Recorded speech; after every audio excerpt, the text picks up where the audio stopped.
গৌরাঙ্গ মহাপ্রভু রহরহ নাম সংকীর্তন শ্রী নাম সুধা পরিবেশন করছেন প্রভু নিত্যানন্দ সম্প্রদায়।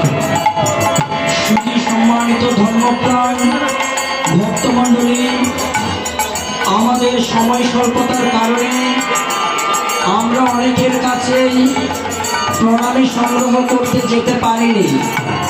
তাই আপনারা যারা মায়ের এই উৎসব উদযাপনের জন্য ও মাতৃমন্দিরের উন্নয়নের জন্য প্রণামী প্রদান করিতে ইচ্ছুক, আমাদের অফিস কক্ষের সামনে প্রণামী কেন্দ্রে এসে প্রণামী প্রদান করার জন্য অনুরোধ জানাচ্ছি। ধর্মপ্রাণ ভক্তমণ্ডলী, আপনারা যারা মায়ের এই উৎসব উদযাপনের জন্য